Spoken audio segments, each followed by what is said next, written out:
Welcome, guys, to the 20th episode of the Dapper Gaming Podcast for June 30th. We're back after missing last week because I had giant gaping holes in my mouth and therefore was not allowed to talk, apparently. Really, what happened was everyone lied to me and told me my mouth would be swollen shut for days, and there was no swelling. You're a miracle child, that's what. I am. No big deal. Obviously, what we're going to talk about is the thing that we would have talked about last week, how we had a podcast, because nothing's happened since then. So, whatever. Might as well talk about that stuff. So, Microsoft reversed their DRM policies completely. Some people would say they took a 180. Ho ho ho. Jokes. About angles. Oh. And how do you feel about them doing this? To be honest, I think I'm one of the only people who are disappointed. Really? Yeah. I don't think you're the only person that's disappointed. I've heard some people be disappointed.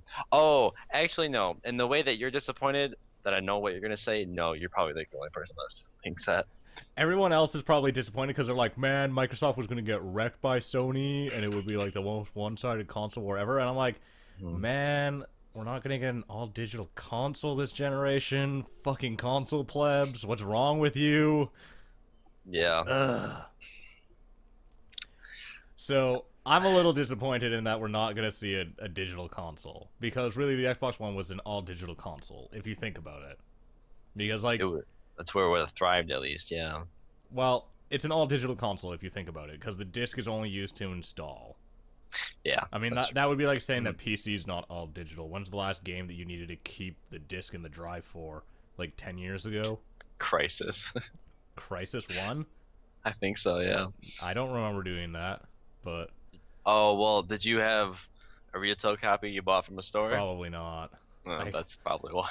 No, I did. I lied, I did.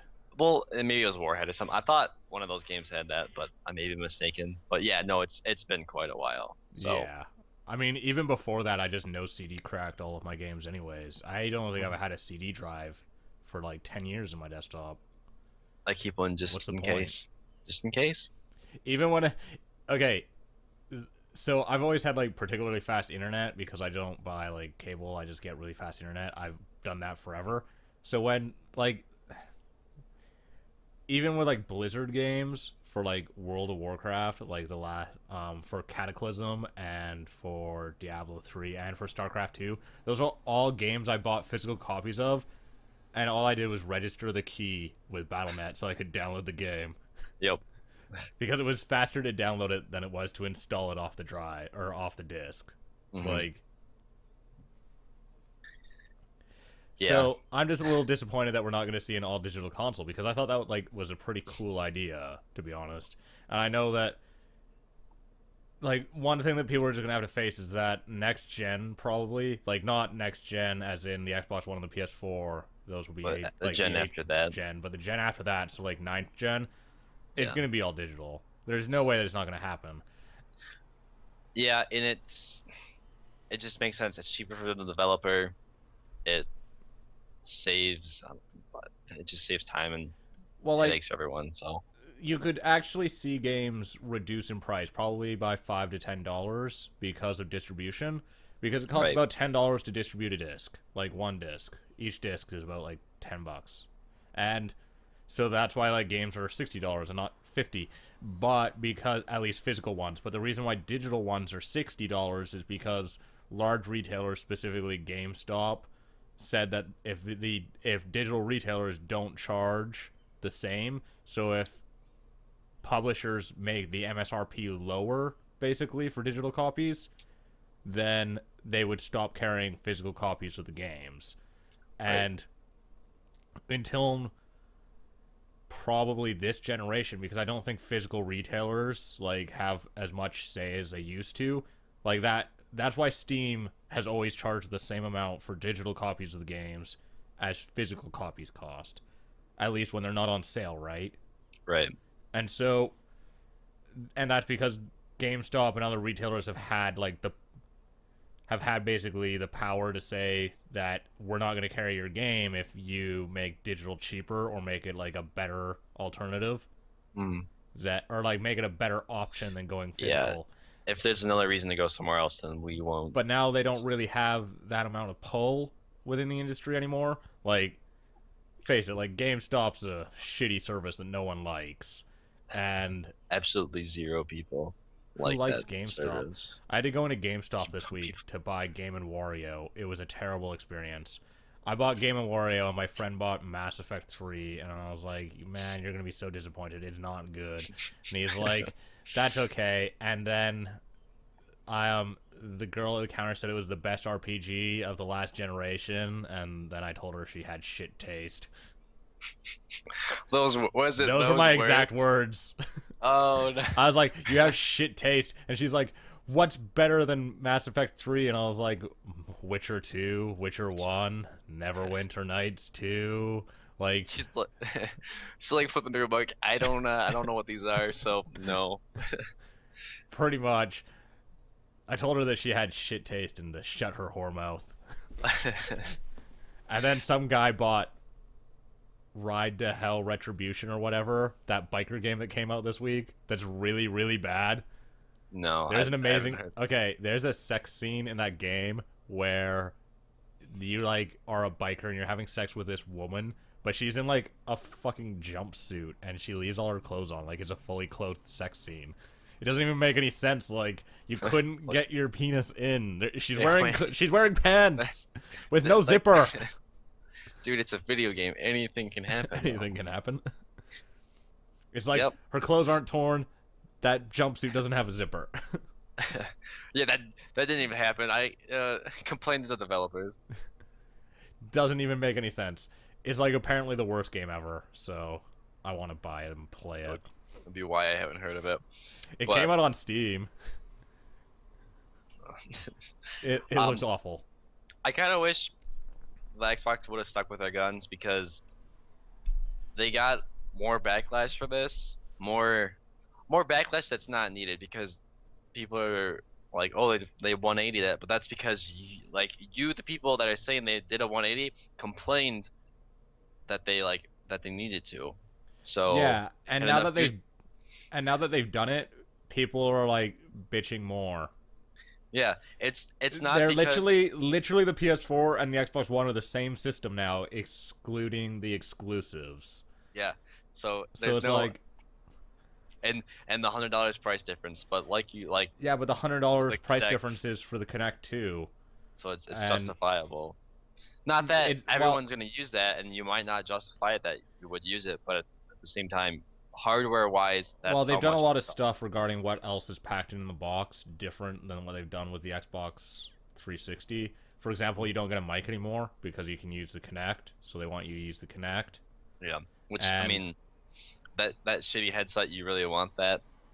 People, let's be honest. Well, they still use a non-standard fucking headset, which is a joke. It doesn't make any sense. Both the PS4 and the Xbox One should be able to take in a standard mic. Not necessarily, but not like with the 2 pins. Like on the Wii U, the headphone jack is actually a headphone and mic jack. Kind of like if you Apple have products, kind of. So if you have a mic that goes over the stereo line, then you can use that mic. Dino Brandon, when him and I play Monster Hunter, he uses like his Razer whatever headset that he hates, but it's his only headset, and it's got a single line out for the mic and the speakers. Like, is that a converter? It has a converter for plugging into the PC, but it's got one line that like it goes into that converter. But if you plug in just that one line without the converter into the Wii U, then you use the headset you use the headset mic instead of the mic built into the gamepad. Okay. And so like the Wii U can take in a mic like just a regular microphone. Which think about it, the Wii U being a system that really doesn't have that much online play, as in like Call of Duty and those type of games aren't big on that console. They have that functionality, which you think Yeah, why can you use a good microphone on the Wii U, but you can only use a shit microphone on the fucking Xbox on the PS3? Like, And the only way that you can use a good microphone on the Xbox is if you spend like fucking $300 on a goddamn headphone amp and converter, and it's a joke. Fucking how stupid. yeah, why would you? But it's not even that like good of a quality headset to begin with, anyways. It's just overpriced because it has to have. Yeah, I know SteelSeries has a line for, I'm not sure if it's for PS4, but I know it's for 360 at least.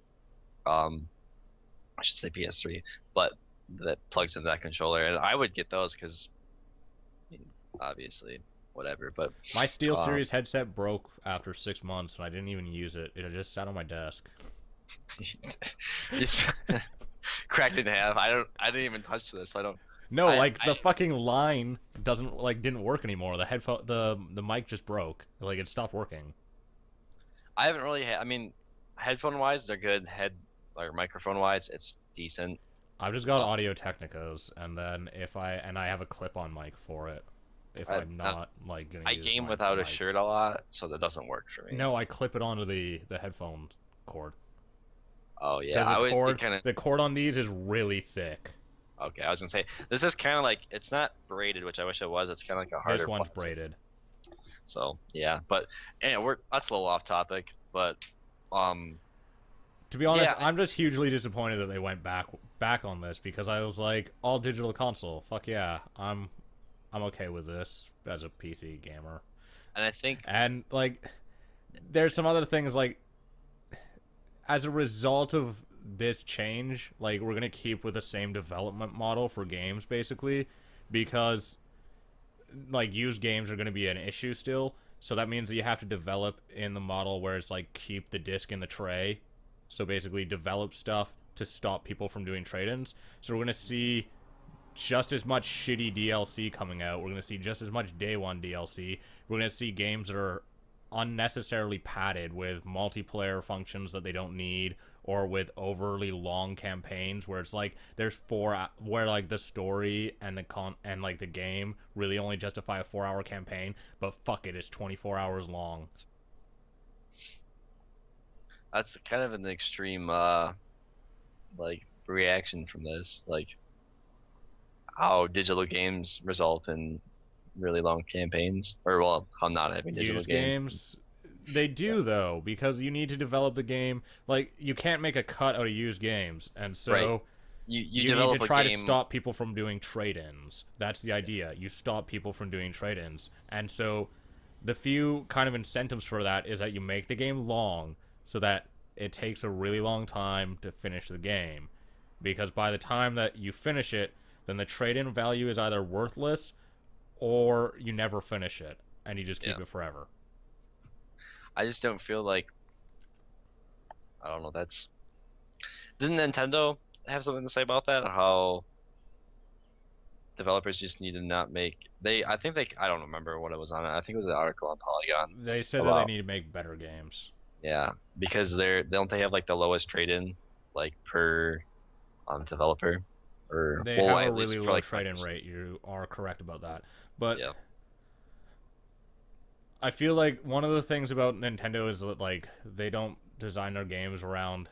They make really good games that aren't padded, though. They don't care about the trade-in value, but they're also in a special situation where they're also the console manufacturer, so every game sold on the system makes them money. So, like, they have more than one form of income, whereas, like Epic's got one form of income. Like, you make a game, and you sell it. And there's only one of the things about games, and people say this all the time about, like, oh, well, you can buy used movies and used music and shit like that. But the thing is that, like, those have multiple income, like, revenue streams, whereas games only have one. You can only make money off a game by selling it. You can make money off a movie by doing ticket sales in the theater, DVD sales, Blu-ray sales, syndication on television for when it's like aired on television, right? Product placement, and like tie-ins. Yeah, like there's a bunch of different ways that you monetize, and and much like PC games, movies and music in a way like make money over the long haul. They don't make all their money right at release and then that's it. Right. Like they make their money over 3 decades because of like all of the licensing fees. And so a game on PC though, like specifically with Steam sales, like you see games that are 5 years old that all of a sudden shoot up to the #1 selling game. Right. And you don't see that ever happen on console games. You make your money on a console game in the first 3 months. If you didn't make your money back, you're fucked.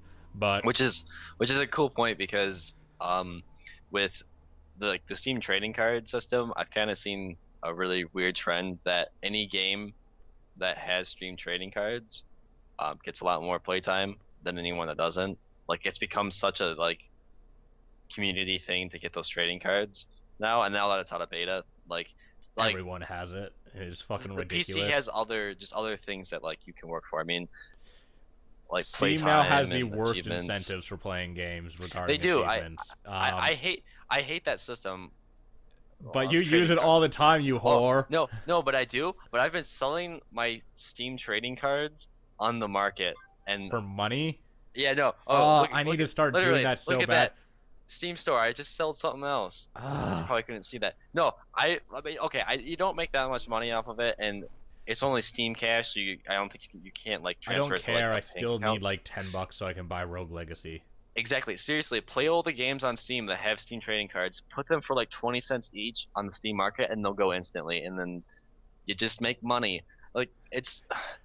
I don't know where some of these people are fucking getting their levels from in Steam too. There's one dude who's friends with this guy I know. He's level 48.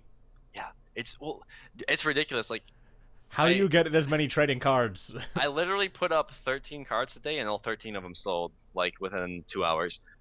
People are buying digital trading cards to get Steam retarded. Levels. It's ridiculous, but the PC has that kind of different extra level that I don't think. I mean, Microsoft has Microsoft points, and Sony has PSN stuff. Microsoft whatever. got rid of Microsoft points, thank God. Oh, did they? The gamer score thing?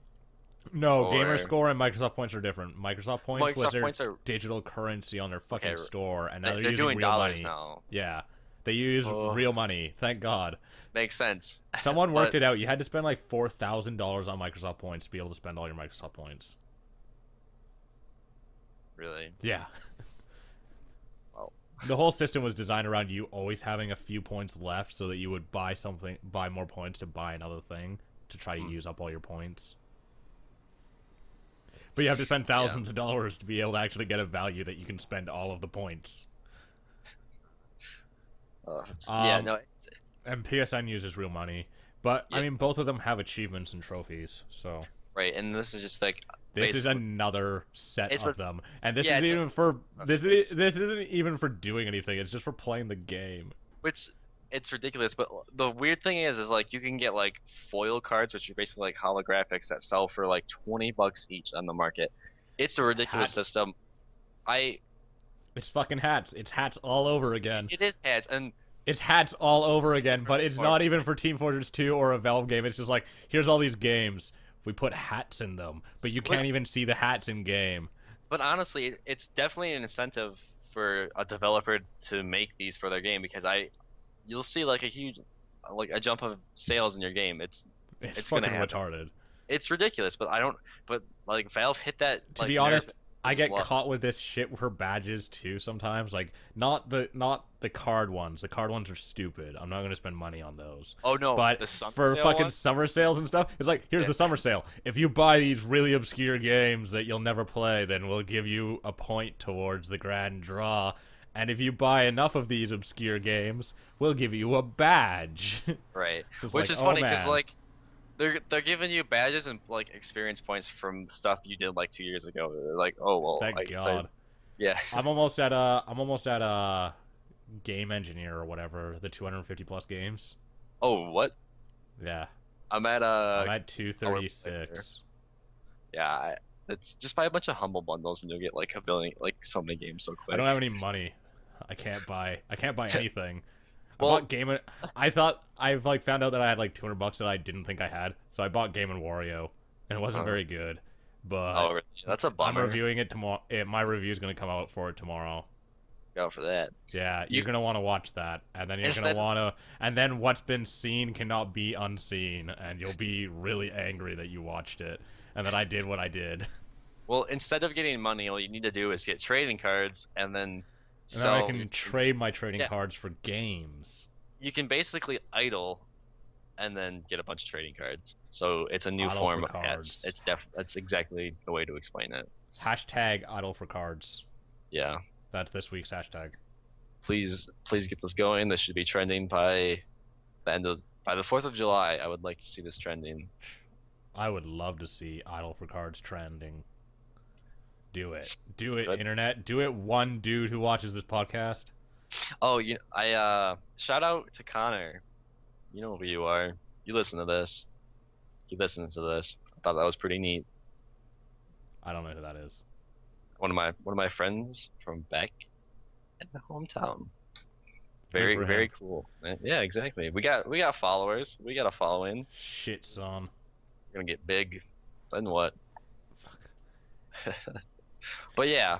So this whole conversation started off by talking about Yeah, so one of the... But yeah, so basically, like, the current development model for games is, like, keep the disc in the tray because console gaming is just bigger than PC gaming. We have to face that. And so, as a result, like, we get a lot of shitty DLC and we get games that are padded out. And it makes the games bad. There's lots of games that don't get... Like, I would rather play a 4-hour game that's good than play a 6-hour game where 4 hours are good and 2 hours are boring and bad. Like, one of the major reasons why I don't complete a lot of games anymore is just because, like, they're long, but they're unnecessarily so. It's like when a movie drags on for, like, an extra hour. yeah. It's like, I can't fucking do this. I definitely have sat through many of those movies. I know what you're talking about. It's like I think Borderlands 2 is a good example because that's a recent game I've been playing where when you expect the ending and you're kind of like, okay, I've played this game for quite a few hours, I put a lot of time into it, I'm expecting an ending and I don't get it. It's kind of like disappointing. You're just and like I don't want to keep playing it just to see what Then the happens game next, just 'cause becomes frustrating because it's Right, like because so I long. want to see what happens. I don't care about playing through those levels. Like I'm just mindlessly killing everything. When I play with friends, it's better. But you're We should mindlessly play that killing after stuff. the podcast. I'd be down for that. I don't know. I'm level 30, so if you're I'm like level 12. I'll just power run you through everything. I beat like the first boss or whatever, the first major boss, the one that spawns all those fucking robots. Oh yeah, that part was really hard for me. That part was really hard. I'm playing the assassin. It was fucking impossible. I got to that part and I died a bajillion times. I'm like, well, fuck this. This game's badly balanced for single player, and I just never played the game again. That's exactly how like I didn't beat it because like apparently that guy flies off if you don't beat it in a certain amount of time, and you meet him again like right after that, and then I don't think he can like escape after that. You just have to endure it. That was fucking hard and really annoying. But like yeah, the second. Okay, I definitely got it the second time then, where he doesn't go away because you have to kill him. Yeah, well, And the it's thing like is, fucking impossibly hard as the I- assassin because it's just like, well, like you have. There's no way to like get things to stop attacking you, and there's just infinitely spawning robots. So it's like Right. this is fucking retarded, and then you run out of ammo, and it's like, well, fuck this shit.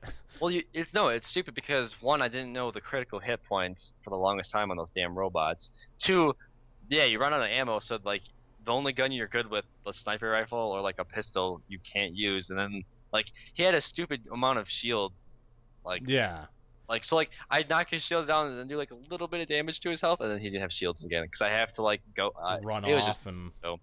But that game is definitely an example of a game that it just has too much time into it. And I mean, side quests are a different thing where you're doing something, which the side quests in that game are actually kind of fun to me, because they're just so far from the story. The story's not the best. but the I main don't- storyline's like it's pretty long. Yeah, To my it is pretty knowledge. long. And where I'm at was like, okay, this is the end, and then it's not the end, and like, oh, what a twist. Let's keep going. And I've had so many movies where I've been like, let's sit through another hour until you can like until you want to leave, and then we'll show you the ending. Like it's just I don't know. I mean, not that I feel like I'm not the only person too, but Well, I'm like not like just saying I'm bitching by myself, but like it's even like FPS campaigns in a game like COD or Battlefield, it's like given what the story is and the gameplay mechanics, because they never change up the mechanics, like they pad it out by putting in like shitty turret sections and stuff. But it's like, let's just do something bland and boring and make it like 7 hours long. And it's like, you know what? I would be okay with a 4-hour campaign.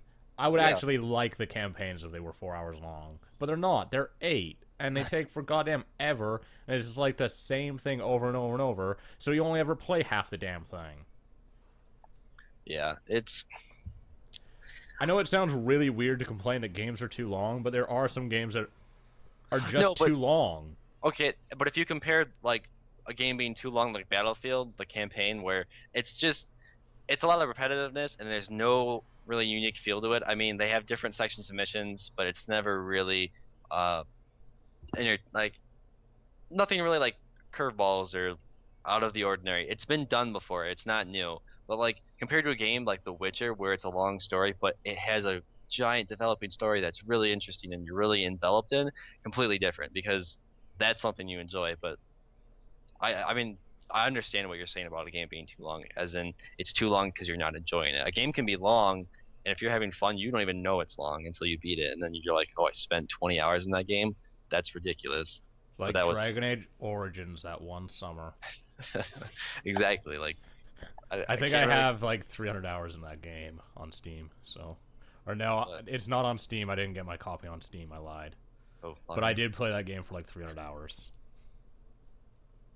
But I mean, I guess Rainbow Six Vegas is a bad example because it's kind of repetitive. But I can play that campaign nonstop.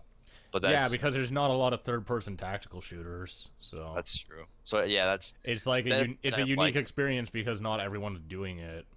Right. But I've never been a big fan of Call of Duty or Modern or Medal of Honor either, as of late. But Medal of Honor is awful. The guys who made Medal of Honor are making a new Battlefront. I can't wait. I can't wait for that amazing IP to just become the worst IP I've ever played. I'm betting right now first person.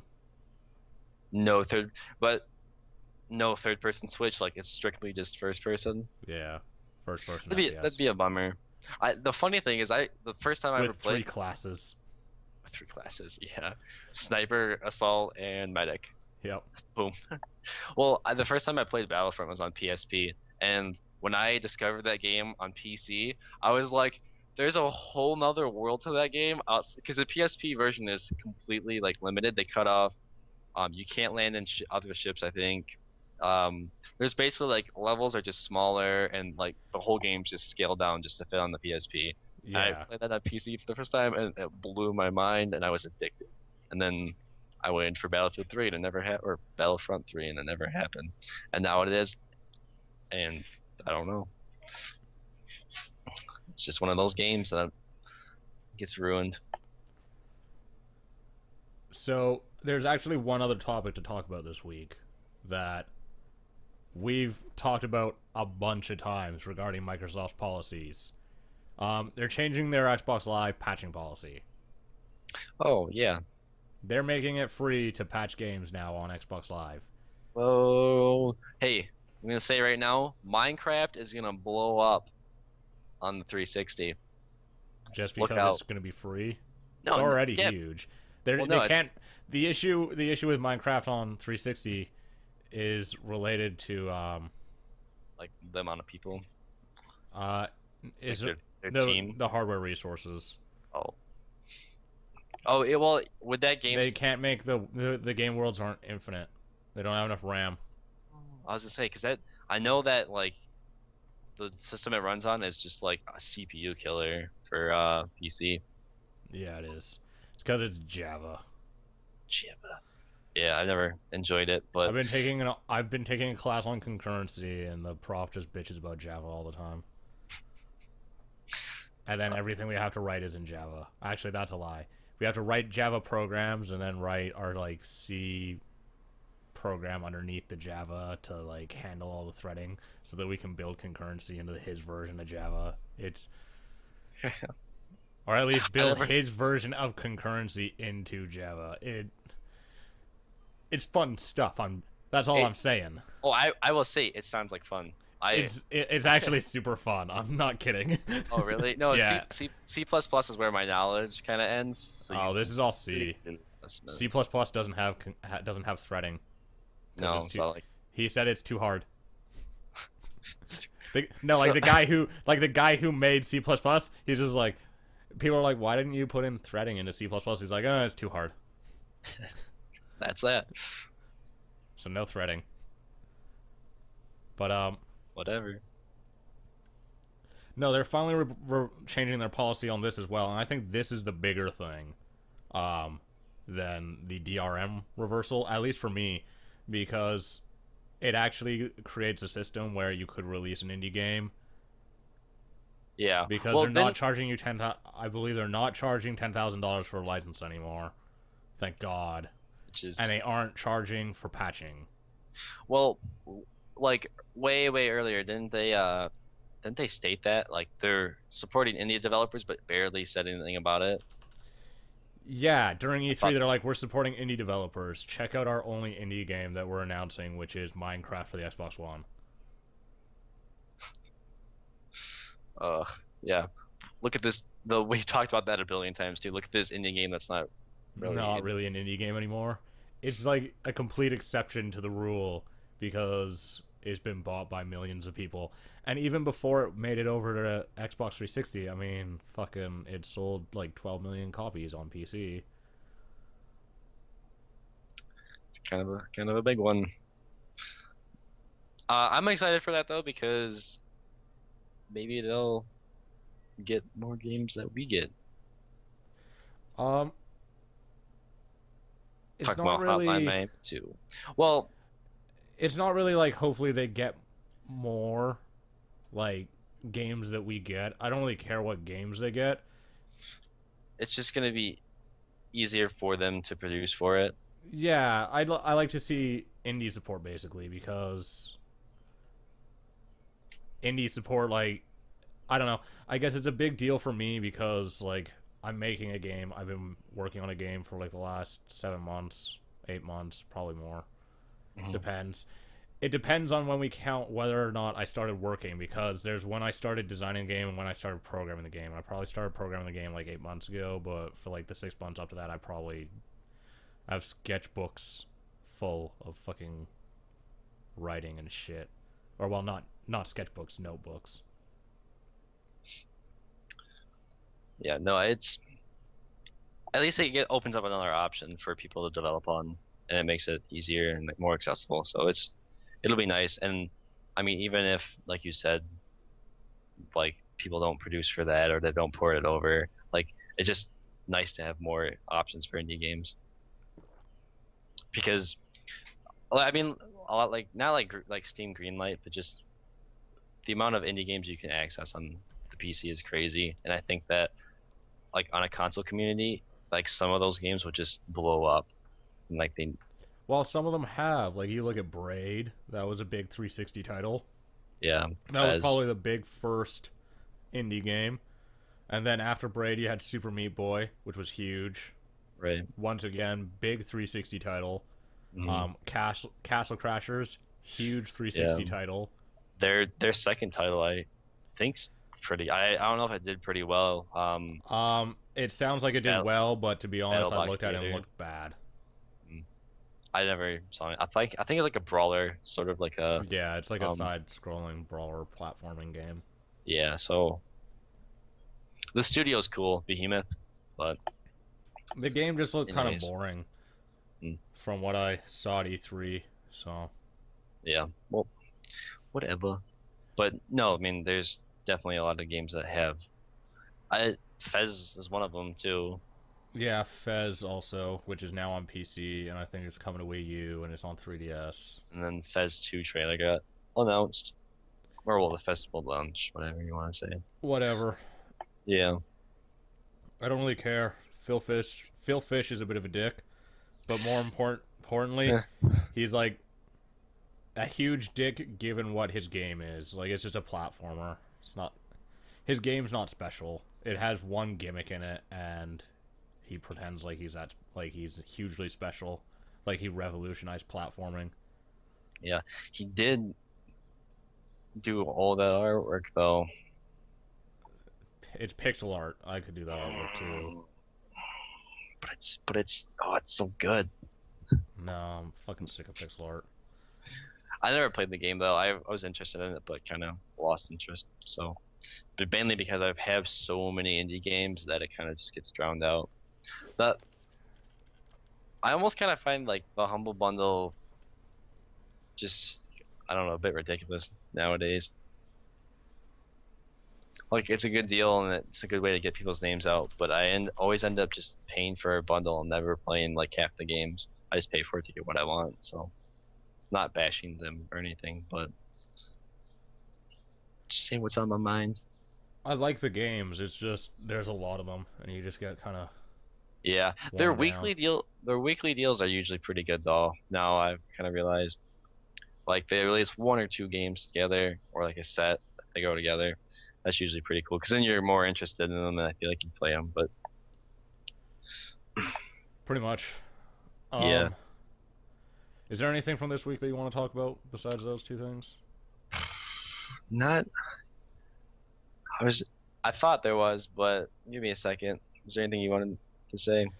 I got one last thing I want to talk about, but it's kind of like, just say it and then it's over. So Wait. It's not really a discussion topic. Killer is Dead, that new game coming out. I don't know if it's for the Wii U or what. I want to play that.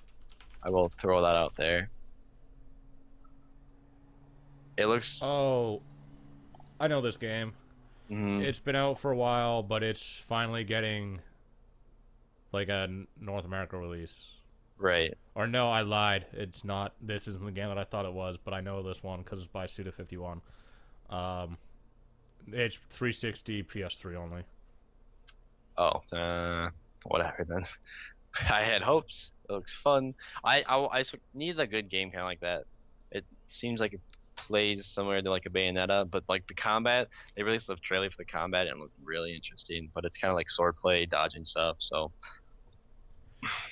whatever. So, I guess the last thing I want to say, this is kind of a last minute announcement. So, Club Nintendo's year for their like rewards, like at the end of every year, they like add up however many coins you collected for the year, and you gain coins by like buying games pretty much and like doing surveys about them. Then they like give you a level, so like bronze, silver, gold, and platinum. Today is the last day to register your coins. So, if you bought any Nintendo games recently, Tyler, you should do that. Oh, nope. Nope. Nope. Because today, midnight, is the end of the registration period for this year. And I made platinum level this year, so hopefully I get something cool. Oh, what if like have they announced like what prizes are or They announce it tomorrow. Okay. What have they done this like in previous years? Yeah, Or they do it just- every year. What have past prizes been? I need to know. I might be in on this.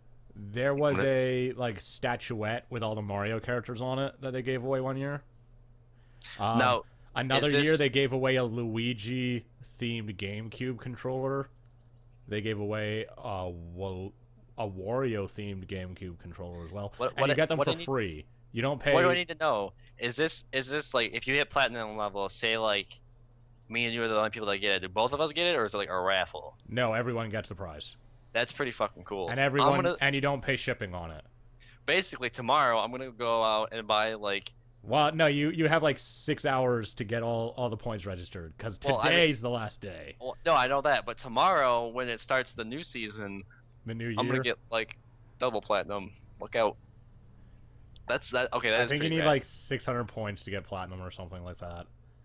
600 points. How many points do you have?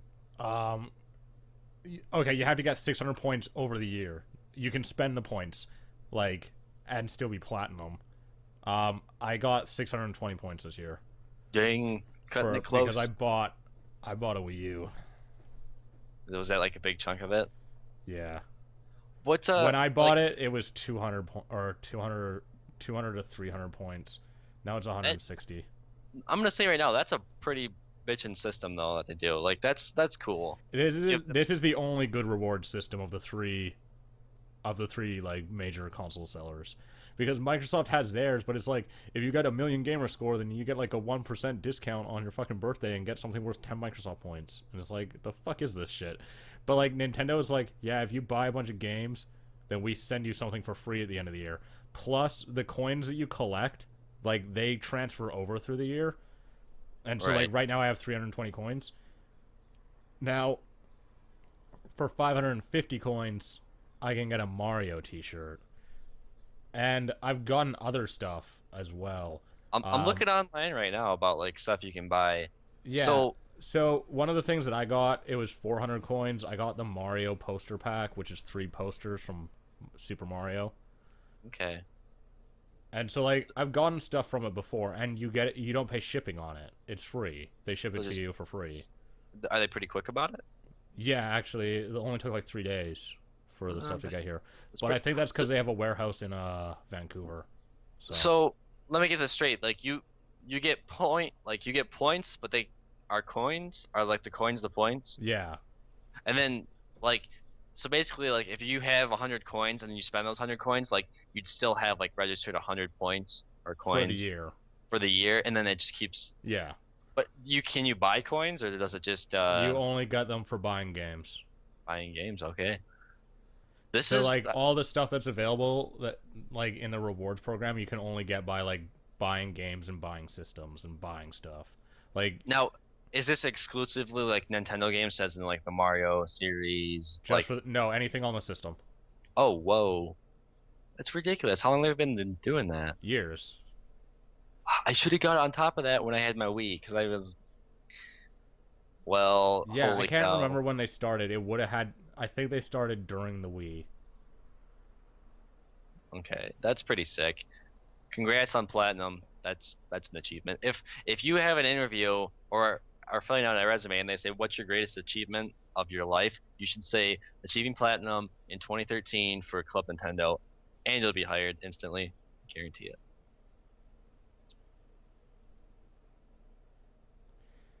Yeah, yep. There's... Yep. No, seriously, because that's a question that gets asked all the time. I'm like, I don't know what to say. I wouldn't if I was you. But that seems like a pretty cool system. Like, there's like T-shirts, posters, stickers, like all that kind of cool collectible stuff. Yeah, on top plus of that, at the top, every month they have 4 games that you can get.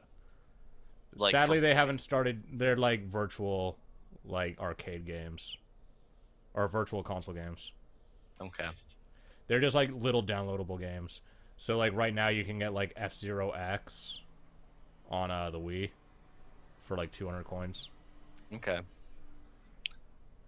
I haven't bought any games through that though. I'm waiting until they get until they start doing the Wii U ones instead of Wii. That's weird. I was reading you can deny physical prizes and get downloads instead. Why would you want to do that? That's like a limited. I feel like that'd be like almost like a limited edition physical prize that you would get. Yeah, like the physical stuff is limited. There's only a couple of them, so it doesn't make much sense to like. Like you got posters, like limited edition posters last year. Oh man, okay. This is almost like another selling point for me to get a Wii U. Well, you're gonna have to get one when fucking Smash comes out, so we can play it together. That's true. I am so excited for that game. I haven't heard a lot more about it. I don't think they've released any more characters that I know of. No, they haven't. But if you have a Wii U, you can see they post a new screenshot every day from the game. Really? Yeah. Fuck, I want that game. Everyone wants that game. Yeah. Well, I just don't want it to be as bad as Brawl was when it came out and just be really crushed by, oh, I'm never gonna play this.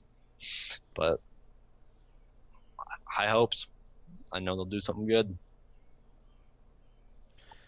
Yeah, I know right now people are kind of upset because that game's going to have less characters than Brawl, but I feel like less it's characters, easier to balance. Less duplicates. Like, you don't need Fox and Falco. You don't need Mario and Dr. Mario. You don't need Marth and Ike. The only thing, here's what I want to see them do differently in Smash this time around on this generation than they did in the last generation.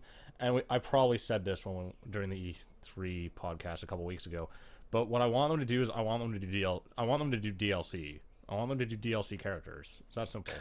I don't want to pay for the DLC. I'll say that.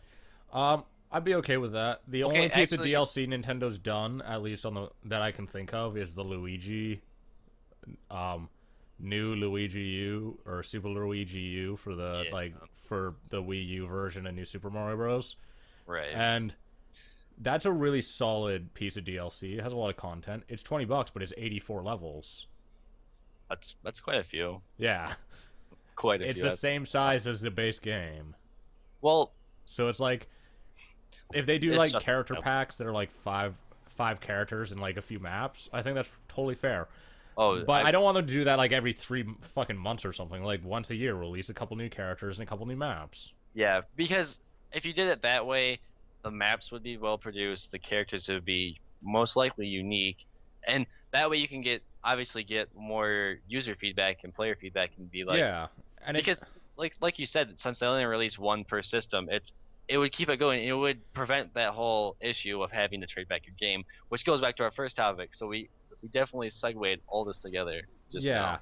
especially when like if you look at how long the last generation of consoles was, like this console's only been out for a year, so what? We're gonna play this version of Smash for 6 years. Right.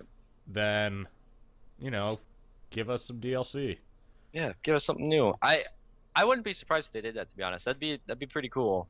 I'd Nintendo like to see said more... they were never gonna do DLC, but now they've done it. So, I mean, if they do it, I would be totally fine with like, for example, Mario Kart. They only ever do one of those per system too, and so give us DLC maps and DLC characters. I'm perfectly fine with that, because like these are games that are coming out near the beginning of the console's life, and we're going to play these games, and there's only ever one of them per system, so Yeah, just add more tracks, add more levels. Like it. I mean, that obviously sounds easier than what it probably and obviously is, but at the same time, balancing you fighting have- games is really hard. That's why you Yeah. see duplicate characters, because it's easy.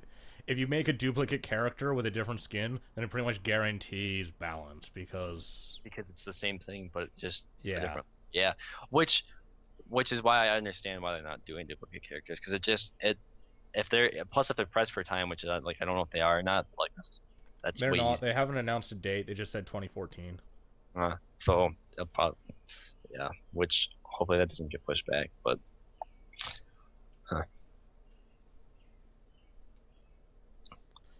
you wanna wrap this thing up? Sure, let's wrap this thing up. We went for less than an hour, but we'll wrap Sure. up. So, this has been the 20th episode of the Dapper Gaming Podcast. I've been your host, Ryan. With me, as always, Tyler. Yeah, I'm trying to make 20. I don't know what way it's gonna see. So It was right the first time.